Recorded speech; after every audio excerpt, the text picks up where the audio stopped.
ایسا وقت ہوتا ہے کہ نوجوان مجلس میں بیٹھے ہیں. حضرات محترم، میں جس آیا مبارکہ کو اپنا سلمان سے کرا دیا اس میں اللہ ارشاد فرما رہا ہے وما خلقت الجن والانس الا ليعبدون. میں نے جن و انس کو پیدا ہی نہیں کیا سوائے اپنی عبادت کے. تو معلوم یہ ہوا اللہ نے صاف طریقے سے واضح کر دیا کہ میں نے جن و انس کو پیدا ہی کیا ہے صرف اپنی عبادت کے. تو عبادت کون سی ہوتی ہے؟ مومن کو خوش کرنا یہ بھی عبادت، زکات دینا یہ بھی عبادت، خرچ دینا یہ بھی عبادت. لیکن ان تمام چیزوں میں سب سے افضل ترین عبادت نماز ہے. سب سے افضل ترین عبادت نماز ہے. صلوات پڑھ کر محمد والے محمد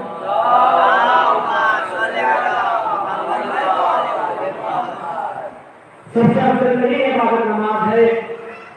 تو ہم رات کو نماز پڑھتے ہیں اور معصومین جو نماز پڑھتے ہیں تو ان کا اندازہ نہیں لگایا جا سکتا. ہم نماز پڑھتے ہیں، ہمارا ذہن کہیں اور ہوتا ہے، دل کہیں اور ہوتا ہے، ذرا سی آنکھ ہوتی ہے نماز توڑ دیتے ہیں. لیکن جب معصوم نماز پڑھتے ہیں، ایک واقعہ آپ کو سناتا ہوں. چوتھے امام امام حضرت ابراہیم علیہ السلام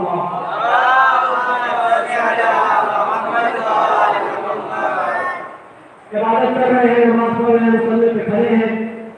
شیطان اندھیرے کی شکل میں آتا ہے. آنے کے بعد امام کے انگوٹھے کو دبانے لگتا ہے. ہم اور آپ ہوتے تو اب تک پتہ نہیں کتنی میل دوڑ کے بھاگ رہے ہوتے کہ ہمیں شیطان جو ہے انگوٹھے سے دبا رہا ہے. لیکن امام نماز پڑھ رہے ہیں، امام ذرا بھی پریشان نہیں ہو رہے ہیں.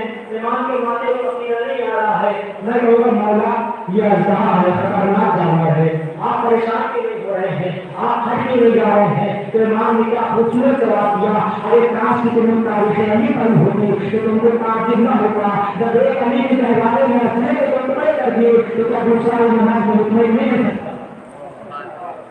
کیا دوسرا علی نماز میں مطمئن رہ سکتا؟ بے شک مولا آپ نماز میں مطمئن رہ سکتے ہیں، لیکن یہ بھی خطرناک جانور ہے، اژدہا ہے، آپ ہر رہیے، آپ کیوں نہیں ہر رہے ہیں؟ تو امام نے پھر سے کیوں نہ کہا کہ کاش کی تمہیں تاریخیں پڑھی ارے علی پڑھی ہوتی تو تم کو تعجب نہ ہوتا. ارے میں فرات کا بیٹا تھوڑی ہوں، حضرت کا بیٹا ہوں. دنیا کا نمائندہ اور ہوتا ہے، قدرت کا نمائندہ اور ہوتا ہے. دنیا کا نمائندہ ہوتا ہے، قدرت کا نمائندہ ہوتا ہے۔ ایک واقعہ اور آپ کو سناؤں عبادت کے سلسلے میں، ہمارے اور آپ کے پانچویں امام کنویں میں گر جاتے ہیں۔ اگر کنویں میں گرے تو لوگوں نے شور مچانا شروع کیا، نکالنے کی تدبیر اپنا شروع کی، رسی اللہ فلاں چیزیں لاؤ لاؤ نکالا جائے۔ امام ہمارے چوتھے امام مصلی پہ کھڑے ہیں، نماز پڑھ رہے ہیں، نماز پڑھے جا رہے ہیں۔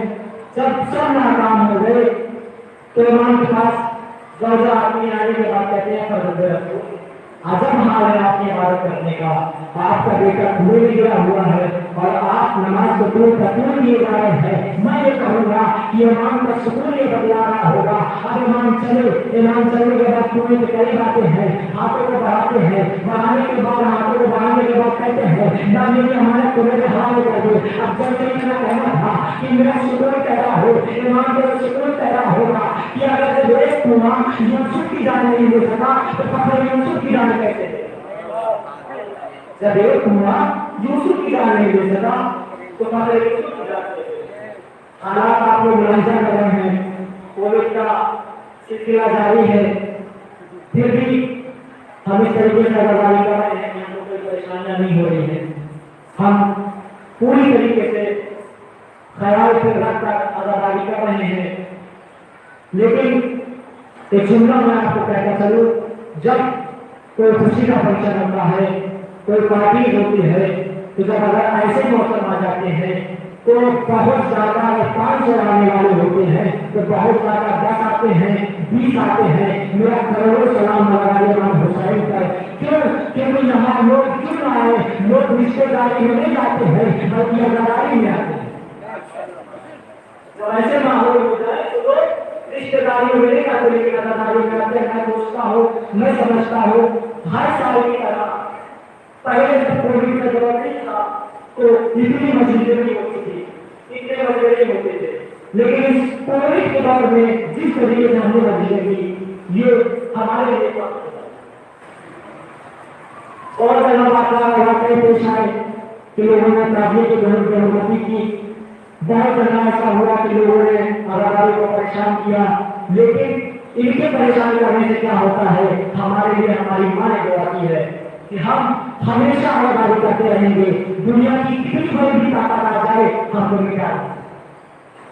اگر ہم کو مٹنا ہوگا ہم کرنا میں مٹ گئے۔ آپ ماتم کرتے ہیں، یہ ماتم ہے کیا؟ جب بنو عباس اور بنو امیہ میں جنگ چھڑ گئی، جب جنگ چھڑی تو مولا کے کچھ چاہنے والے بھی بنو عباس کے ساتھ ہو گئے۔ اب جب ہوئے جیسے مولا کو خبر ہو سکتے امام کو، مولا نے ان کو فوراً بلوایا، کون سے کہو میرے چاہنے والوں سے فوراً لوٹ آئے، سنے ہزارہ ماتم سے ہے فوراً پلٹ آئے۔ کہا مولا کیا تم کیا کر رہے ہو؟ کہا مولا ہم کچھ نہیں جانتے، سے کرنا حسین کے خون کا انتقام ہے۔ کہا تم یہ خون کا انتقام نہیں لے رہے بلکہ کائنات میں خودی کا پا کر رہے ہو۔ اگر مجھے امام حسین کے خون کا انتقام بھی لینا ہوتا تو کربلا میں میرے عباس کو ڈبا ہوتا۔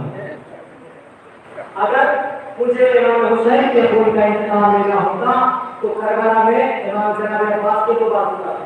کہا مولا بتائیے تو ہم کیسے انتقام لیں؟ کہا میں پھینک دو، جی مولا۔ تلوار پھینک دو، جی مولا۔ برچیاں پھینک دو، جی مولا۔ اب بتائیے مولا کیا کریں؟ امام نے کہا اپنے ہاتھوں کو ہوا میں بلند کرو، اپنے سینے پہ مارو۔ ابھی پریشان مجھے کہتے مولا یہ آپ کیا کرے ہیں؟ ہمارا ہاتھ ہمارا سینہ ہم کو چوٹ لگے گی۔ مولا نے کہا سن، یہ اتنا بڑا انتقام ہے، مرنے والا مر جائے گا، قیامت تک بول نہیں پائے گا اس نے مارا ہے۔ ماتم اتنا بڑا انتقام ہے، مرنے والا مر جائے گا، قیامت تک بول نہیں پائے گا کس نے مارا ہے۔ اگر مرنے والا یا جس کو تکلیف ہوئی ہے اس نے کسی جج کے پاس جا کے شکایت کی تو دنیا کا جج یہی کہے گا ثبوت کہاں ہے، کس نے مارا ہے، دکھاؤ تو صحیح چوٹ کہاں لگی، دکھاؤ تو صحیح چوٹ کہاں لگی، دکھاؤ تو صحیح چوٹ کہاں لگی۔ تو جب بوکھلا کے کہیں گے یہ اپنا ہاتھ اپنے سینے پر مارتے ہیں، اور یہ اپنا ہاتھ یہ ہمیں نہیں مارتے ہیں، یہ اپنا ہاتھ اپنے سینے پر مارتے ہیں، تو دنیا کا ہر شخص کہے گا کہیں تو پاگل تو نہیں ہو گیا، یہ